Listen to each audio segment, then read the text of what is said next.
Ajar terus kami memahami bahwa hidup kami hanya anugerah Tuhan. Sehingga kami bisa lebih lagi memakai setiap waktu di hidup kami, nafas hidup kami untuk kemuliaan-Mu Tuhan.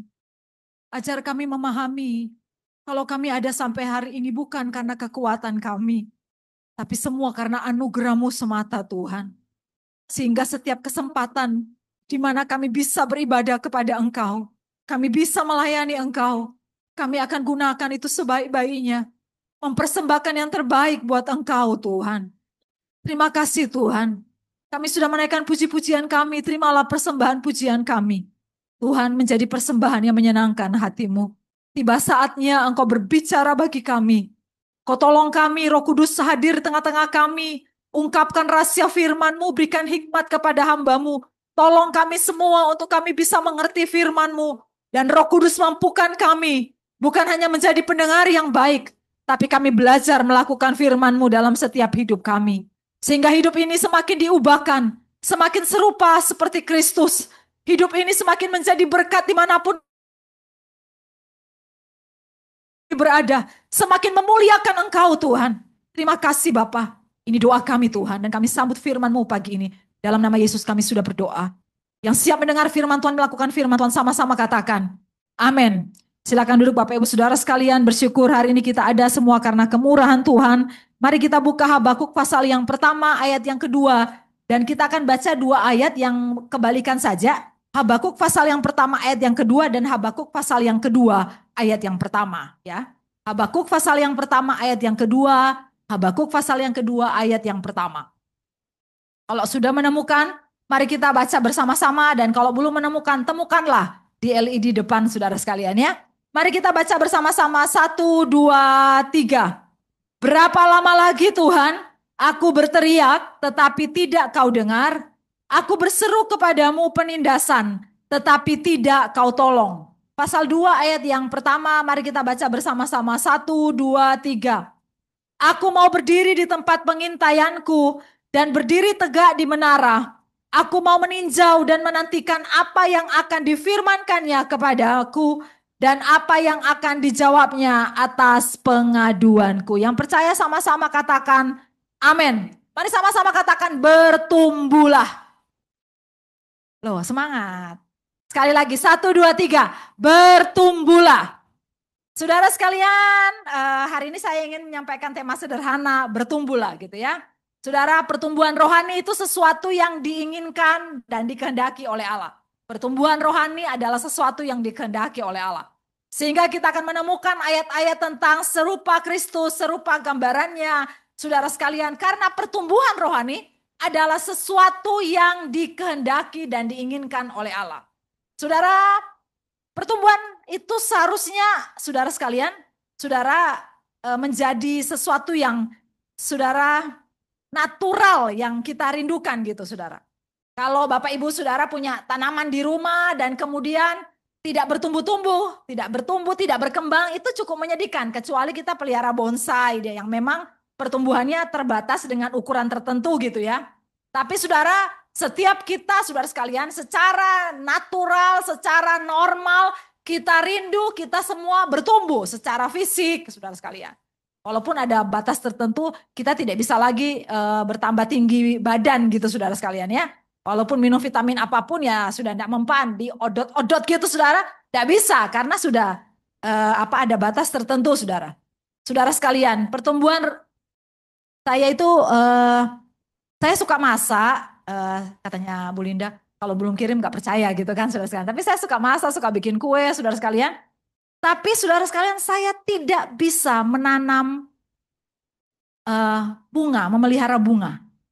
Jadi saya itu melihara bunga saudara dulu waktu menikah dan kemudian bisa bangun rumah di belakang. Saudara sekalian bangun rumah seperti kos-kosan karena untuk kamar-kamar aja. Kemudian saya pengen taruh bunga di situ, saya beli bunga lumayan ngabiskan duit. Tapi semua mati saudara sekalian. Saudara, kemudian saya berpindah ganti lagi yang lebih gampang, Dan terakhir saya itu saudara mencoba untuk menanam bunga yang namanya lidah mertua. Dan itu gampang banget kan? Iya kan? Karena di pinggiran jalan kita semua dapat lidah mertua. Dan saudara percaya enggak? Lidah mertua yang saya tanam, itu saudara sekalian, itu busuk. Dan hanya dalam jangka waktu yang sangat-sangat itu tidak bertumbuh, malah membusuk dan mati, saudara. Saya ketemu dengan satu ibu pendeta, saudara sekalian, dan kemudian dia bilang, Meta, tanganmu tuh harus didoakan. Berarti ada sesuatu dengan tanganmu. Saya bilang, jangan usah didoakan. Nanti saya bisa nanam bunga, tapi saya tidak bisa masak. Kan sudah cukup anugerah Tuhan, saya bisa masak, bisa bikin kue, cukuplah. Kalau tidak bisa nanam bunga, oke lah, tidak usah, tidak terlalu penting gitu, saudara sekalian. Tapi saudara sekalian, sedih rasanya lihat bunga itu ditanam dan tidak bertumbuh-bertumbuh. Satu kali cabai lagi, saudara sekalian, cabai lagi mahal banget di Surabaya. Dan suami saya itu pergi kebun bibit, saudara sekalian, bersama anak-anak di rumah dan beli pohon cabai yang kecil-kecil. Dan saudara percaya enggak? Tak bertumbuh. Jangankan berbuah, bertumbuh aja enggak. Saudara sekalian. Dan saudara, satu kerinduan natural kita tuh bertumbuh. Dan saudara sekalian, pertumbuhan rohani harusnya menjadi kerinduan setiap orang percaya. Setiap orang harus percaya, harus punya kerinduan untuk bertumbuh secara rohani, berubah lebih baik, saudara sekalian, dari hari kemarin. Ada pertumbuhan, ada perubahan dalam, saudara, perjalanan iman kita itu ada perubahan. Kita lebih baik, kita lebih teguh di dalam Tuhan, kita lebih kuat di dalam Tuhan, kita lebih sungguh-sungguh di dalam Tuhan, kita lebih setia melayani Tuhan. Itu harusnya jadi kerinduan kita. Dan saudara sekalian, salah satu tempat atau area untuk bisa menumbuhkan kerohanian kita. Dan tempat ini banyak digunakan Allah untuk menumbuhkan kerohanian kita. Area ini namanya penderitaan. Mari sama-sama katakan penderitaan. Masalah, tantangan. Area ini banyak kali digunakan oleh Allah untuk mengubah kita semakin bertumbuh serupa dengan Kristus. Saya mempercayai bukan cuma penderitaan yang dipakai oleh Allah. Ada banyak cara Allah untuk membuat kita bertumbuh secara rohani. Tetapi menurut saya, penderitaan adalah sekolah yang paling efektif, saudara sekalian, untuk membuat kita naik kelas. Penderitaan adalah alat yang dipakai oleh Allah untuk menumbuhkan kerohanian kita, saudara sekalian. Saudara, mungkin saya akan pesan satu hal, saudara akan menyampaikan satu hal yang sisipan aja. Pertumbuhan rohani itu seperti apa? Pertumbuhan rohani, saudara sekalian, bukan tampak dari pelayanan kita. Pertumbuhan rohani bukan tampak dari, saudara, aktivitas rohani kita melayani Tuhan. Belum tentu, saudara sekalian, orang yang rajin ada di belakang mimbar, berkhotbah, worship leader, orang yang begitu aktif di dalam Tuhan, rohaninya bertumbuh. Belum tentu, saudara sekalian. Tetapi orang yang bertumbuh rohaninya pasti aktif melayani Tuhan dan pasti setia melayani Tuhan. Yang setuju katakan amin. Jadi saudara jangan dibalik, saudara sekalian ya. Oh, itu orang aktif sekali melayani Tuhan, pasti pertumbuhan rohaninya bagus. Tidak, belum tentu. Ada orang yang melayani Tuhan, ada orang yang ada di belakang mimbar, saudara sekalian. Ada orang yang, saudara, setiap hari bisa berkhotbah, tetapi karakternya tidak diubahkan oleh Tuhan. Karena saudara sekalian, mimbar adalah salah satu panggung untuk menyembunyikan diri kita sebenarnya gitu. Yang paling tahu kita adalah keluarga kita. Sehingga saudara sekalian, kalau kamu mau menjadi pelayan yang baik di mimbar, jadilah pelayan yang baik bagi keluargamu. Itu kan saudara prinsipnya. Dan saudara sekalian, tapi sebaliknya, kalau kita bertumbuh secara rohani, pertumbuhan rohani kita sehat, saudara sekalian, maka akan tampak dari seluruh karakter kita, pengambilan-pengambilan keputusan, dan saudara seluruh aktivitas rohani kita, pelayanan kita, kesetiaan kita kepada. Saudara sekalian, siapa yang tidak tahu cerita tentang Habakuk gitu ya, saudara sekalian. Habakuk ini cerita yang sangat populer, sehingga saudara ada salah satu lagu yang sangat populer yang diangkat dari, saudara, proklamasi iman Habakuk. Walaupun pohon ara tidak berbunga, pohon zaitun tidak menghasilkan, si ladang tidak menghasilkan. Namun aku akan beria-ria, aku akan bersorak-sorak di dalam Tuhan. Ada satu proklamasi iman yang luar biasa, saudara sekalian, yang wow gitu, saudara. Walau Tuhan tidak tolong aku akan tetap setia kepada Tuhan. Itu kan proklamasi iman Habakuk. Tapi saudara sekalian, ketika kita membaca pasal 1-3, kita akan dapati bagaimana Habakuk mengalami perubahan, saudara sekalian. Saudara, sikap, paradigma, dan dia, saudara sekalian, dalam dia mengalami masalahnya. Kalau saudara cuma baca Habakuk pasal yang pertama, dan kemudian saudara baca Habakuk pasal yang ketiga, proklamasi iman saudara, iman Habakuk, saudara tidak akan temukan apa-apa. Tapi kalau saudara baca secara teliti Habakuk pasal yang pertama sampai Habakuk pasal yang ketiga, saudara akan temukan bagaimana Habakuk diubah paradigmanya, diubah cara berpikirnya, saudara sekalian. diubah cara bertindaknya oleh Allah, saudara sekalian.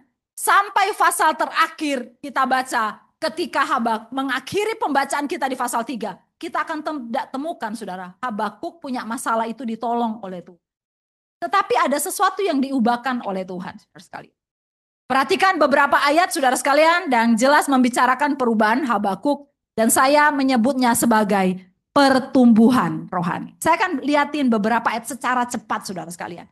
Habakuk pasal yang pertama, ayat yang kedua tadi kita baca. Berapa lama lagi Tuhan aku berteriak tapi tidak kau dengar, aku berseru kepadamu penindasan tidak kau tolong.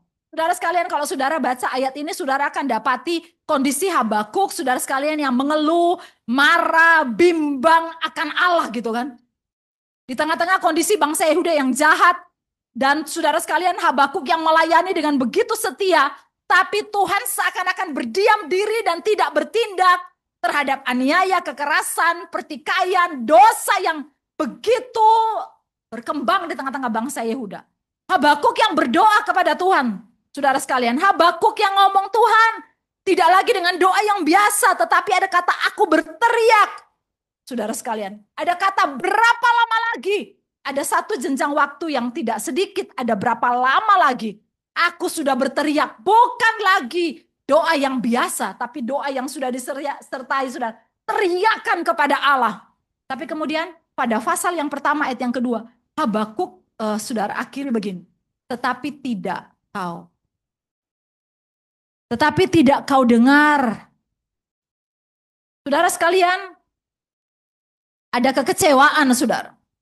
Penderitaan, doa yang belum terjawab, saudara sekalian. Kadang menyeret kita pada kondisi untuk kecewa dan jauh dari Tuhan. Yang setuju katakan, benar gak sih, saudara? Doa yang tidak didengar oleh Tuhan. Tuhan, berapa lama lagi? Pernah gak sih kita berdoa kayak gitu? Tuhan, berapa lama lagi? Aku ini sudah 1 tahun berdoa, dan kita mungkin sampai di titik seperti Habakuk.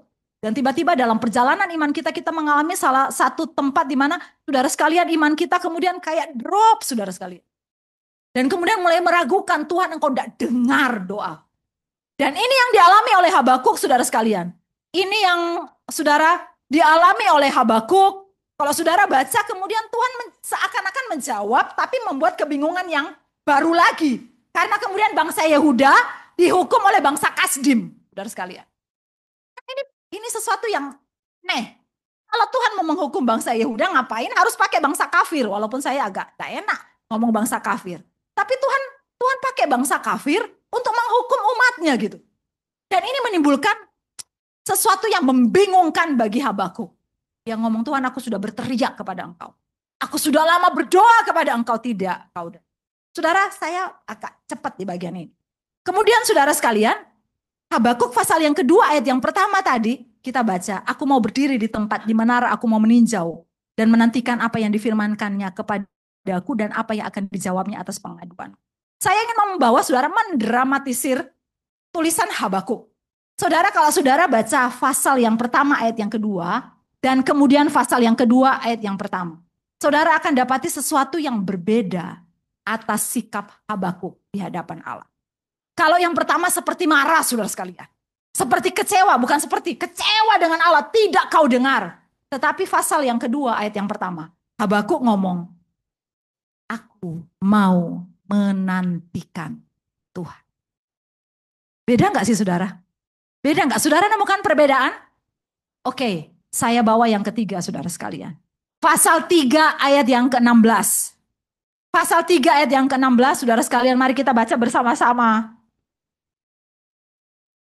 Pasal 3 ayat 16, mari kita baca bersama-sama. 1, 2, 3. Ketika aku mendengarnya, gemetarlah hatiku mendengar bunyinya. Menggigilah bibirku, tulang-tulangku seakan-akan kemasukan sengal. Dan aku gemetar di tempat aku berdiri. Mari baca bagian ini penting. 1, 2, 3. Namun dengan tenang akan kunantikan hari kesusahan yang akan mendatangi bangsa yang bergerombolan menyerang kami. Saudara, di tengah-tengah pergumulan akan bangsa Yehuda, di tengah-tengah pergumulan karena doanya tidak dijawab Tuhan, saudara sekalian, di tengah-tengah kemarahannya, kebimbangannya, saudara sekalian, tuduhannya yang cukup jelas kepada Allah yang tidak menjawab doanya, kemudian Habakuk sampai kepada aku menantikan Tuhan. Saudara sekalian, pasal 3 ayat yang ke-16, saudara sekalian, Aku ngomong, Habakuk ngomong, aku dengan tenang akan menang. Saudara sekalian, itu dalam bahasa Inggris, saudara, itu pakai kata make rest. Artinya saudara sekalian, aku akan beristirahat. Saudara sekalian, sekali lagi, masalah Habakuk belum diubah, belum ditolong oleh Tuhan. Tapi saudara lihat ada perubahan-perubahan sikap Habakuk terhadap Tuhan, juga terhadap masalah yang masih dialami oleh saudara sekalian. Aku akan tenang, aku akan beristirahat. Saudara, ini sesuatu yang berbeda banget dengan pasal yang pertama, ayat yang kedua. Pasal yang kedua, ayat yang pertama. Saudara sekalian, ada sebuah perubahan sikap Habakuk. Saudara sekalian, dari yang marah dan kemudian ngomong, aku akan beristirahat. Aku akan tenang. Harusnya saudara ketika masalah kita bertambah waktunya dan belum ditolong Tuhan, kita tambah gak tenang. Tapi tidak dengan Habakuk. Dari menantikan, kemudian ngomong, aku akan tenang menantikan. Dan saudara sekalian, perubahan yang paling radikal di ayat yang ke-19, saudara sekalian. Allah Tuhanku itu kekuatanku. Ia membuat kakiku seperti kaki rusa. Ia membiarkan aku berjejak di bukit-bukitku. Saudara, Habakuk bersorak-sorak di dalam Tuhan. Ayat 17, 18. Namun aku akan bersorak-sorai di dalam Tuhan. Beria-ria di dalam Allah yang menyelamatkan aku. Allah Tuhanku itu kekuatan. Sudah dijawab masalahnya Habakuk atau belum sama Tuhan? Belum dijawab oleh Tuhan. Tapi saudara akan nemukan bagaimana perubahan Habakuk dari pasal pertama ayat yang kedua. Dan pasal yang ketiga ayat yang ke-18. Pasal pertama ayat yang kedua yang marah sama Tuhan. Yang berteriak kecewa dengan Tuhan. Tidak engkau dengar Tuhan. Tetapi kemudian pasal yang ketiga ayat 18. Tetapi aku akan bersorak-sorai di dalam Tuhan. Beria-ria di dalam Allah yang menyelamatkan aku. Kondisinya belum berubah. Sikapnya yang berubah. Yang setuju katakan amin. Kondisi Habakuk belum berubah. Tapi sikap Habakuk menghadapi kondisi itu yang berubah. Saudara sekalian, sekalipun tidak ditolong, aku akan tetap kuat di dalam Tuhan. Sekalipun Tuhan tidak dengar doaku, aku akan tetap kuat di dalam Tuhan. Sekalipun aku belum dijawab doanya oleh Tuhan, aku akan tetap bersorak-sorai di dalam Allah kekuatan. Percaya enggak saudara sekalian? Kadang Tuhan memang tampak tidak bekerja pada masalah kita. Kita udah doa sama Tuhan. Dan kayaknya Tuhan kok kayak berdiam diri. Kadang Tuhan tidak bekerja. Tuhan tidak menyatakan mujizat atas masalah kita. Kadang Tuhan tidak menyembuhkan penyakit kita. Kita udah berdoa saudara sekalian. Dan Tuhan tidak bekerja atas semua masalah kita dan penyakit kita. Tapi saudara sekalian, mungkin Allah sedang mengerjakan sesuatu yang lebih penting dibandingkan sekedar mujizat, pertolongan dan kesembuhan bagi kita. Mungkin Allah mengerjakan sesuatu yang lebih penting di hidup kita. Saudara sekalian, Allah mengerjakan sesuatu yang lebih penting, yaitu hidup kita, membawa kita kepada pertumbuhan rohani. Yang setuju katakan amin. Kadang saudara sekalian kita udah berdoa. Beberapa hari ini saudara kami punya teman pendeta, saudara sekalian di daerah Sidoarjo dan sakit parah, udah kritis dan saudara sekalian di grup itu semua doakan saudara sekalian. Kemarin sore, kemarin siang saya sempat nemani Pak Yakub saudara dan Bu Nike karena Pak Yakub ada pemeriksaan saudara sekalian. Dan kemudian saudara sampai siang tunggu dokternya, harusnya janjian sama dokter jam 11, dokternya kita tunggu-tunggu sampai 12:30 dan kemudian dokternya nggak datang sehingga hasil pemeriksaan akan diserahkan ke tempat prakteknya aja saudara. Kemudian saya sampai di rumah sudah jam 3, saya bilang sama suami saya, daripada kita tidur masih kosong, ayo kita ke Sidoarjo yuk. Suami saya ngomong udah nggak kuat karena dia berapa hari nggak tidur ngejar tugas saudara sekalian, tidurnya tuh jam 3, setengah 4 saudara sekalian. Dan dia bilang aku nggak kuat ya, bener-bener nggak kuat karena ngantar Pak Yakub kemarin tuh berangkatnya dari rumah tuh jam 6-an saudara sekalian. Jadi saudara, dia bilang enggak kuat. Saya bilang, kalau kita enggak kuat lagi, nanti minggu depan kita udah sibuk lagi, kita enggak bisa lagi besuk. Lah, saya ngajak satu orang, saudara, yang biasa kalau suami saya khotbah di sini, ada bapak, saudara sekalian, itu seperti adik rohani. Saya bilang, Her, anterin dong kita ke Sidoarjo gitu. Dan saudara, sampai di rumah sakit, saya kaget karena sudah banyak orang, belum meninggal. Saya pakai masker, saudara sekalian, jadi saudara, saya sama suami diam aja karena kami juga tidak kenal, saudara sekalian.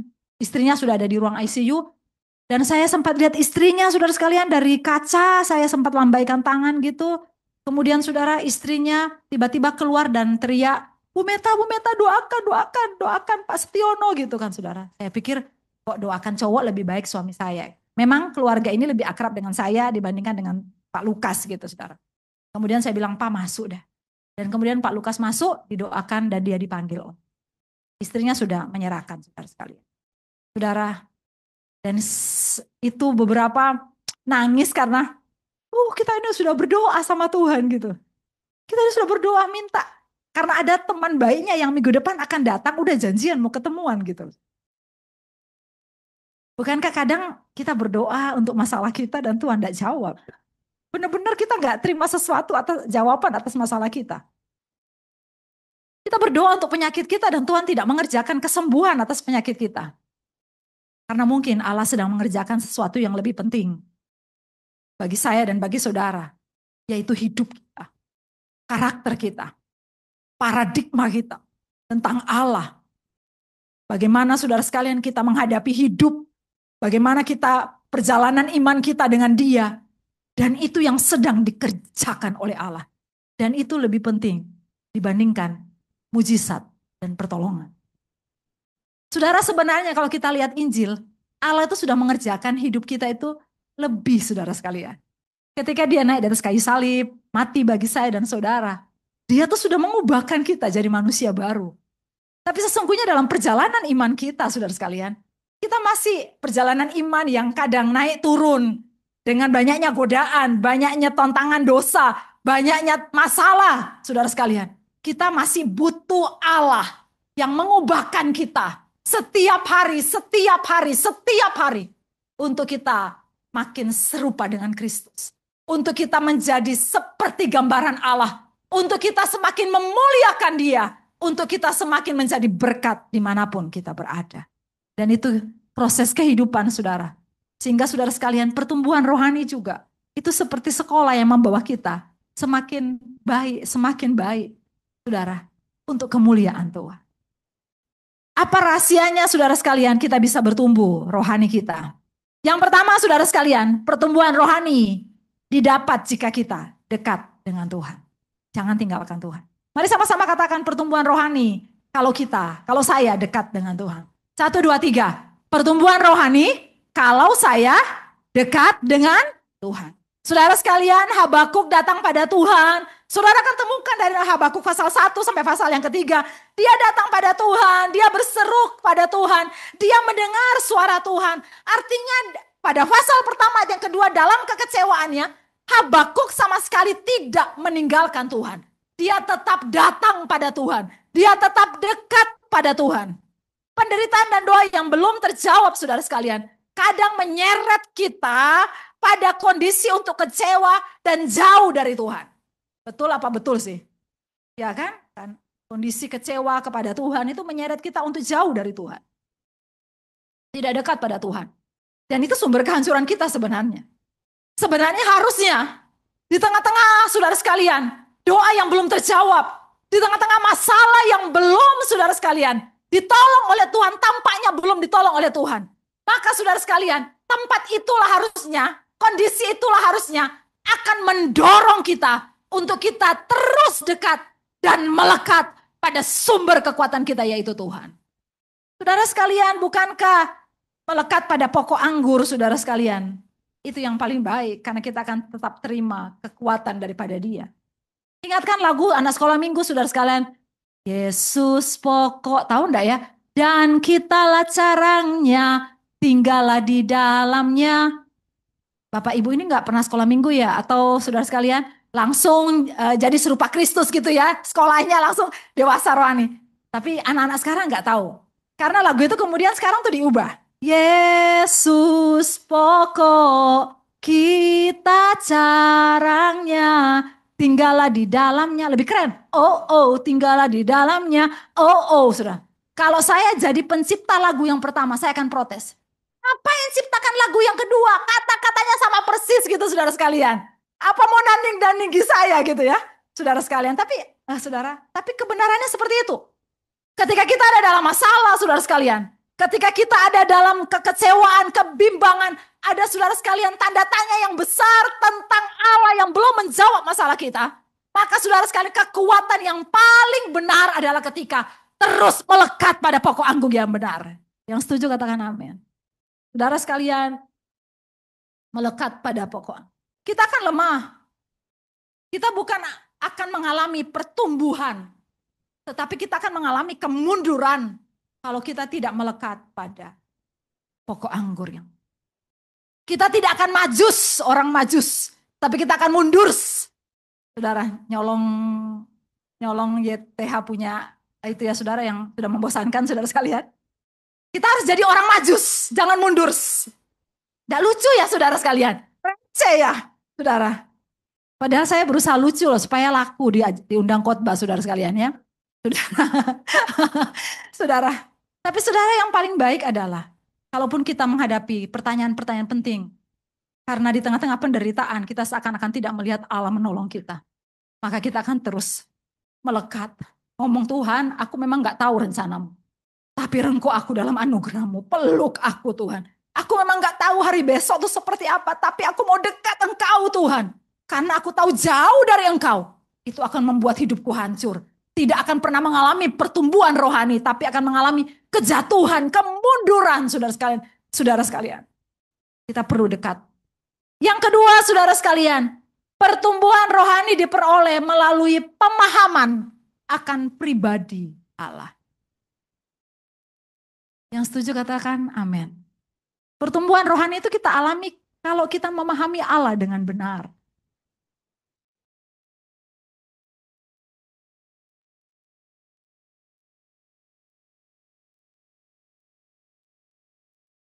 Saya pernah khotbah di sini enggak ya? Mazmur pasal yang ke-73 itu saudara sekalian.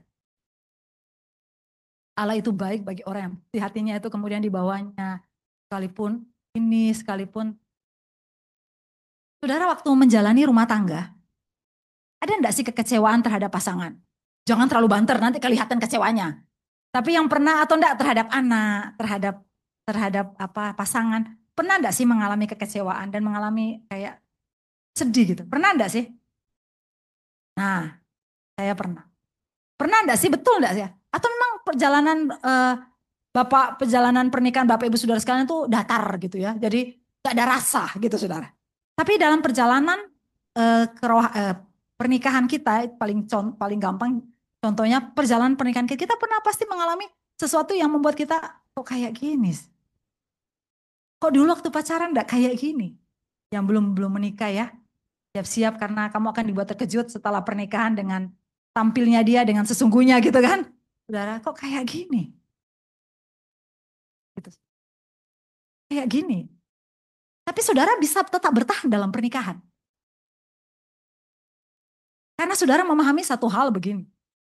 Walaupun dia kayak gitu, dia tuh cinta sama aku.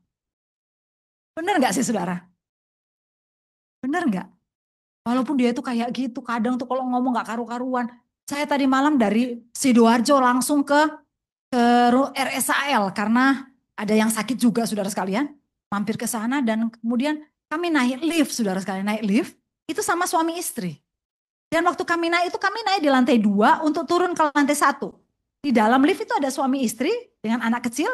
Suami istri itu keluar, istrinya keluar. Suaminya maaf ini agak kasar. Suaminya teriak gini, goblok. Belum turun, belum lantai 1. Saya syok saudara sekalian. Itu ada orang suaminya teriak kayak gitu. Saya ngomong sama Pak Lukas, Pak, ngono Pak. Terus kata suami saya, ya gak mungkin lah. Itu keterlaluan. Dan saya lihat istrinya tenangis saudara.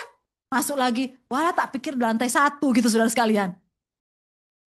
Saya pikir-pikir gini, apakah dia memahami suaminya yang memang mungkin tidak terpelajar saudara sekalian ngomongnya emang gak aturan gitu ya.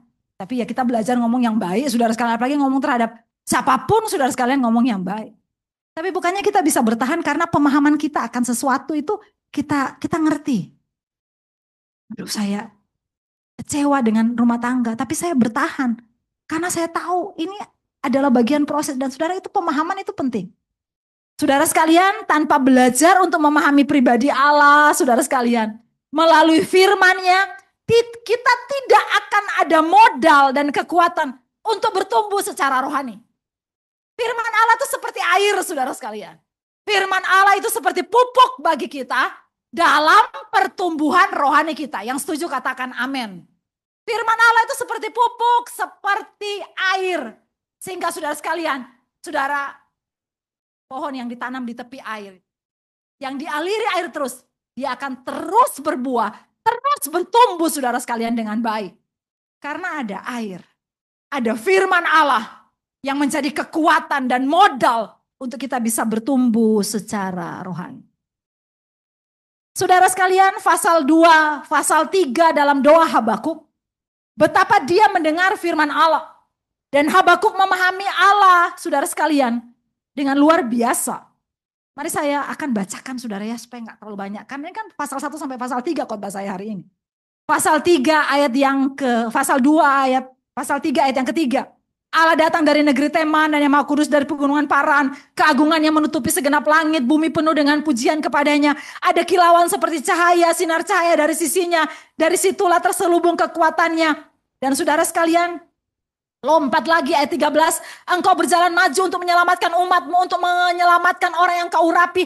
Engkau meremukkan bagian atas rumah orang-orang fasik. Dan kau buka dasarnya sampai batu yang penghabisan. Saudara sekalian, dari kekecewaannya di pasal yang pertama, kemudian pasal 3 ayat pertama sampai ayat yang terakhir, saudara, Habakuk sedang menceritakan tentang pribadi Allah.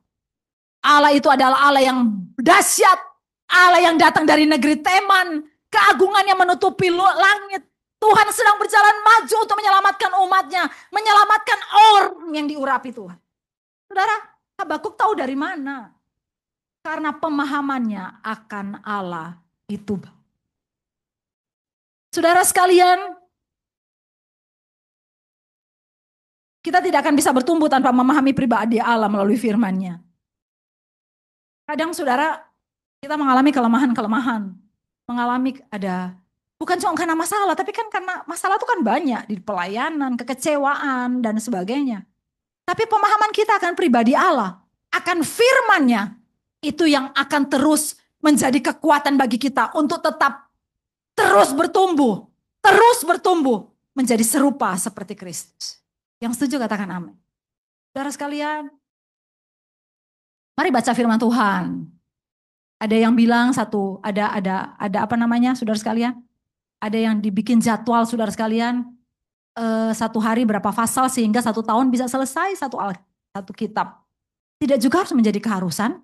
Kalau saudara baca 1 hari 1 kitab bisa selesai, ya selesaikanlah gitu ya. Tapi kalau saudara hanya mampu untuk beberapa 1 pasal, beberapa ayat. Tapi belajarlah firman Tuhan. Tapi bacalah Alkitab. Tapi setialah ibadah, dengarkan firman Tuhan, saudara sekalian. Pahami firman Tuhan. Belajar untuk memahami pribadi Allah lewat firman-Nya. Dan itu akan jadi modal saya dan modal saudara. Untuk terus bertumbuh di dalam Dia. Untuk terus kuat di dalam Kristus. Yang setuju katakan amin. Yang terakhir, saudara sekalian. Pertumbuhan rohani hanyalah anugerah Allah. Mari katakan, pertumbuhan rohani hanyalah anugerah Allah. Pertumbuhan rohani, walaupun tadi saya ngomong ada firman Allah, tetapi sesungguhnya pertumbuhan rohani itu adalah anugerah Allah bagi saya dan bagi saudara. Allah Tuhanku itu kekuatanku, Ia membuat kakiku seperti kaki rusa. Ia membiarkan aku berjejak di bukit-bukitku. Ayat terakhir dari Habakuk. Dan itu ayat ditulis ketika masalahnya juga belum ditolong oleh Tuhan. Saudara sekalian, Allah Tuhanku itu kekuatanku. Kekuatan bagi Habakuk untuk apa? Dari pasal pertama yang kecewa, saudara sekalian. Sampai pasal yang ketiga ayat 18 dia ngomong, aku akan bersorak-sorai dalam Allah yang menyelamatkan aku. Walaupun pohon ara tidak berbunga. Walaupun Tuhan gak tolong aku akan tetap kuat di dalam Engkau. Dan dia ngomong rahasianya apa? Pasal yang ayat yang terakhir. Allah itu kekuatan. Kekuatan untuk kita bisa terus kuat dalam Tuhan. Kekuatan untuk kita bisa berubah seperti Habakuk. Bertumbuh rohani kita. Itu hanya kita dapat oleh anugerah Tuhan semata. Penggambaran kekuatan Allah itu di Habakuk itu kan cukup unik saudara sekalian. Karena Allah menggambarkan kekuatan yang dia berikan itu. Seperti kaki rusa yang berjejak di bukit batu. Saudara pernah lihat rusa apa enggak? Kalau enggak saudara, habis ini Ibu Linda mau ngajak ke apa itu taman apa dekat sini? Bukan Pak Leo, terlalu jauh. Taman Sawah Beratang. Kebun bibit. Nah ini kan itu di antara rumah saya sama sini tuh tengahnya gini kan dapatnya kebun bibit. Di kebun bibit itu ada rusa. Saudara sekalian. Tapi di kebun bibit rusa sudah diajarkan menjadi rusa yang manja, saudara sekalian. Karena jalannya sudah dipaving, saudara sekalian. Saudara tahu enggak kaki rusa itu? Kalau dia lincah bukan berjalan di paving seperti di kebun bibit. Tapi kaki rusa itu adalah kaki yang akan lincah berjalan di atas bukit-bukit batu. Di atas batu-batu yang cadas, rusa itu akan sangat-sangat saudara sekalian lincah untuk berjalan. Kalau naik gunung saudara sekalian, dengan bukit-bukit batu yang berbatu ada cadasnya, rusa akan sangat-sangat lincah untuk naik gunung. Seperti itu, bukan seperti yang di kebun bibit.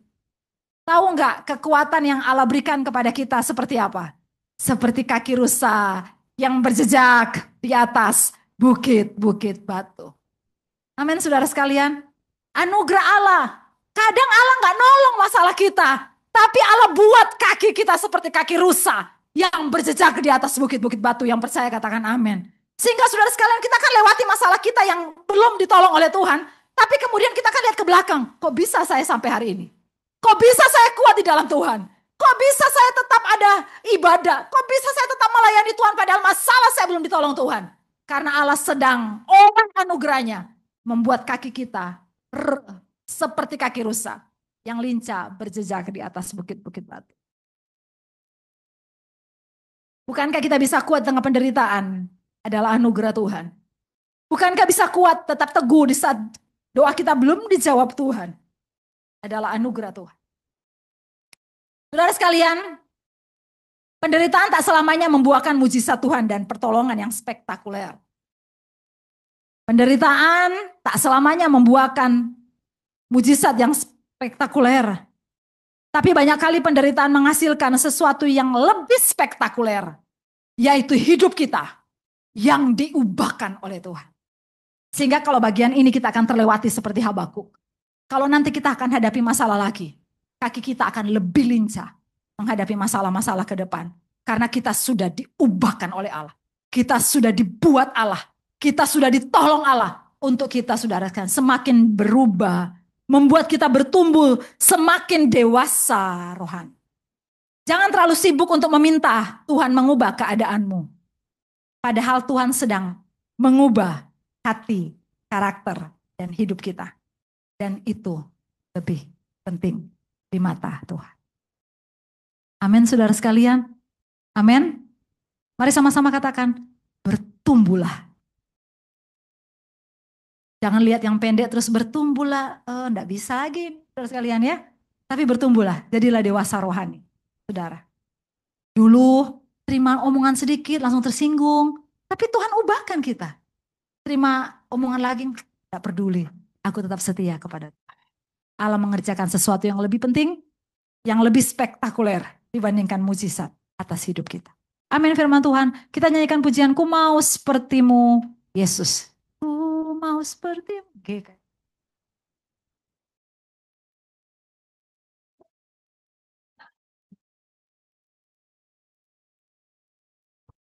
Ku mau sepertimu Yesus. Disempurnakan selalu dalam setiap jalanku. memuliakan namamu. Ku mau sepertimu Yesus. Saya kembalikan kepada Pak Yo, Pak Bu Linda. Disempurnakan selalu dalam segenap